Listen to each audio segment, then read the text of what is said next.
Nandito po tayo ngayon sa Gen A store at kasama natin si Pepsi.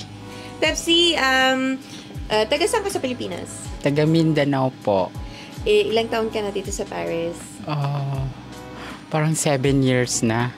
7 years na? Okay. Ano ba ang karanasan mo na mahirap sa Paris na hindi mo makakalimutan? Marami. Siguro yung kasi pumunta ako dito as there is no document and I crossed the Mediterranean Sea from Africa and then I don't have any document. Then I asked asylum here in this country. The government of the France give me a complete protection. Yun. Yung hindi ko makakalimutan yung nakatulog ako sa kalsada, sa mga kampo ng mga refugee yun. Doon ako. Hindi ko yung makakalimutan hanggang ngayon. Teka lang isa-isahin natin kasi it's a bit of a big shock, no? So, tumawid ka sa Mediterranean Sea, no? From Africa. Yes, from Libya. So, paano ka nakarating? May boat ka ba? O by... Paano nilangoy ba natin yan? O... Alam mo, lahat kapag may pera ka, maraming nagsasalita. Kahit wala kang visa, wala kang dokumento, kahit gusto mong pumunta ng Amerika, basta may pera ka, makakapasok ka. Okay. Sa panahon ngayon, kasi ngayon matalino na ang mga tao, paano pumunta sa ibang bansa kahit wala kang passport, kahit wala kang dokumento.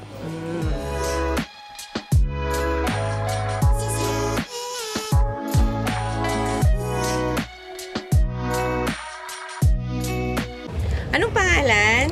Mayjoy Ramos po. Mayjoy, ilang taon ka na sa Paris? 7 years? Yes, 7 years po. Paano ka nakarating sa Paris? I came from Africa. Nagtatrabaho ako sa ambassador from UNESCO. Tapos, dinala ako dito sa Paris. Ang pinakamahirap na experience na naranasan mo na hindi mo malilimutan dito sa Paris? The most worst experience na naranasan ko is yung sisigawan ka ng amo, which is yung nagdala kasi sa akin dito was 6 years ako sa kanila. So parang nagkaroon ako ng trauma kasi sigaw dito, sigaw doon, stupid dito, stupid doon, and then she wants a perfect job, but syempre dahil hindi tayo perfect, so nagkakamali tayo. So yun po. Kala nila? I'm Jenny Lynn po, Jenny Castillo. Nakatira po ako sa Paris. 1 year and 7 months na po ako dito sa Paris. And ano po ba ang inyo, paano po kayo nakarating dito? Nakarating ako dito sa Paris. Ginamit ko ang bansang Poland. Nagtrabaho ko sa Poland ng 1 year and 6 months. Pagkatapos ko doon, nag-transfer ako dito sa Paris. Okay. So tingin niyo po, ano po yung pinakamahirap na experience na naranasan niyo bilang OFW or bilang immigrant na hindi niyo makakalimutan?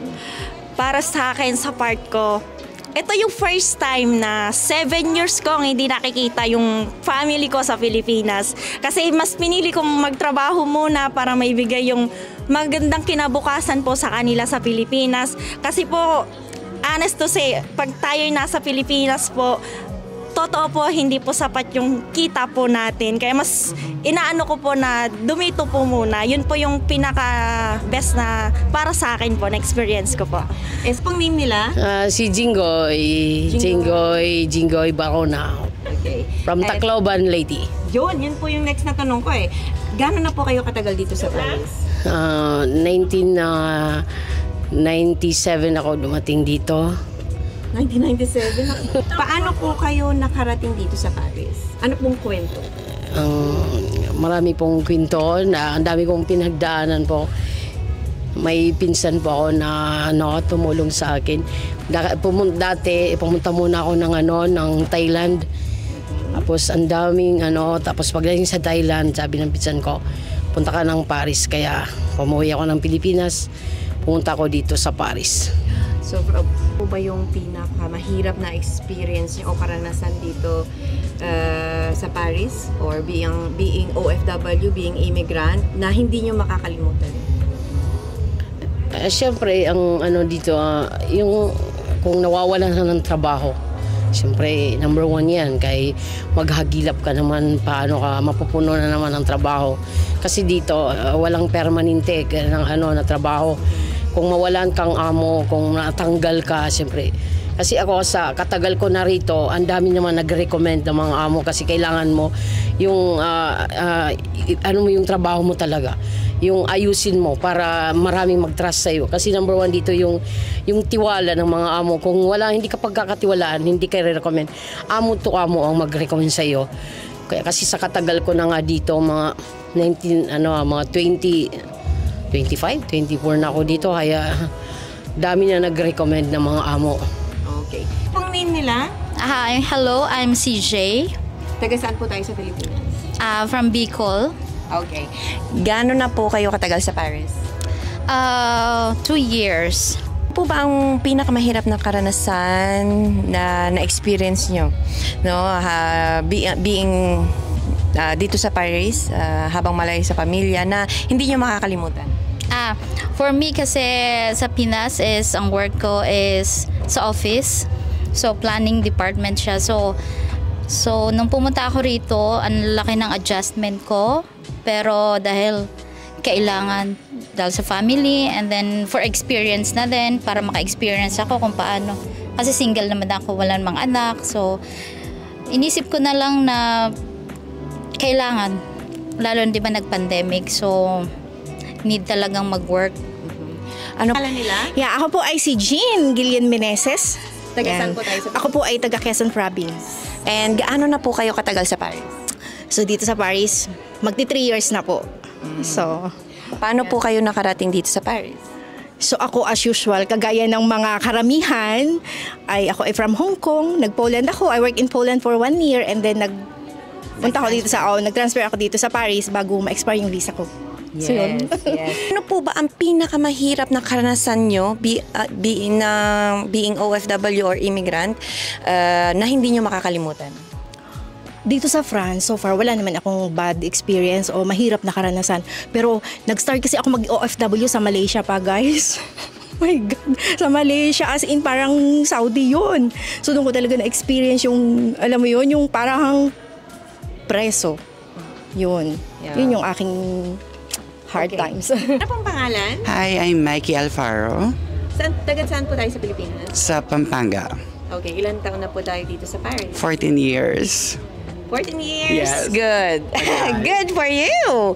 Okay, paano po tayo nakarating sa Paris? Well, I was transferred from the Accor company. I was based in Singapore. Then I transferred here by the company of Accor. Then normally you just only have 2 years for the courtesy juror special just to stay and work with the company. But I just love it. So I searched another company just to continue everything to be legalized. Yes. Ano ang pinakamahirap na experience na naranasan mo dito sa Paris na hindi mo makakalimutan? Well, when I get sick, so it was 2015 way back, so until now, so I'm curing myself now. But yes, 2015, that when I was diagnosed as a chronic kidney failure, so it was a life-changing everything that all my what I want, what I am doing, it's not normal anymore. So I stay most of the time in the hospital rather than at my home. So the health program is not quite difficult because it's free, but the problem is the things that you are suffering because hindi katulad sa Pilipinas na pag may sakit ka, somebody is helping you at the hospital. No, they're not allowed to slip someone, somebody will, yung mga ganito. So you will deal alone by yourself. So, well, but I'm very independent naman. Ever since naman ganun ako. But, mahirap lang talaga minsan yung mga bagay na it's not your control. Something like that. If you want to join my Zumba class here in Paris, so I'm doing the Paris Neviam. So I have also a class in the Lioness Fitness in Val di Fontenay. So if you want to join the Filipino club, so during Saturday at 6 p.m. to 7:30, and then for Sunday it's 9:30 to 10:45. So I hope to see you there. Just have fun and just be fit. It's very important to us to have a fitness at least in 1 week. Salomé Garcia Drouillet, 27 years in Paris. So, almost of my life ay dito na ako tumanda, ika nga. Ano po ba kayo nakarating dito sa Paris? Because of my auntie, nagdaan kami ng by agency before.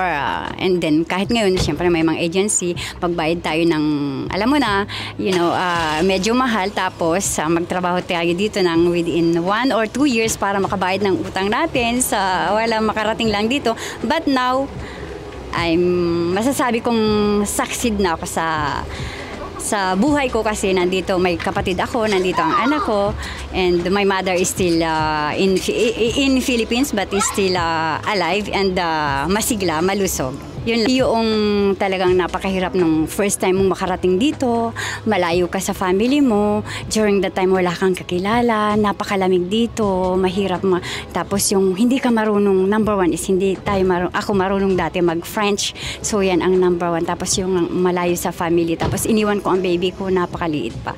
So, it's wala. Yes. Paano po ba? Enjoy Cabreros po. Taga saan po tayo sa Pilipinas? Makayo, Alcala, Pangasinan. Pangasinan. Hello sa mga... So, ilan taon na po kayo dito sa Paris? 6 years. Ang pinakamahirap na karanasan nyo dito sa Paris na hindi nyo makakalimutan? Siguro nung pandemic kasi wala talagang work, ganun. Opo. My name is Jocelyn David Mercader. I'm Celia da Silva. Okay. Gano'n na po kayo katagal sa Paris?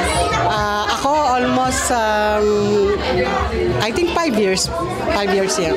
I'm already 35 years more than that. Oh, la la. Okay. Hands up. Yeah. Okay. So, paano po kayo nakarating sa Paris? As a tourist, siyempre. Yes. As a tourist. Kayo, madam? With my sister. 35 years ago, imagine. Yes. Gano'ng kahirap na. So, po, ang pinakamahirap na naranasan nyo dito sa Paris na hindi nyo makakalimutan? Ako, siyempre, yung homesick. Kasi dito, hindi basta-basta magkaroon ng papel. Kailangan pinaghihirapan talaga. Okay, kayo po, madam. Ang sa akin naman dito, homesick din. Dahil kasi malayo tayo sa pamilya. At ang isa pa rin dito, yung pag walang train, may grab, maglalakad ka ng napakalayo. Yun ang pinakamahirap.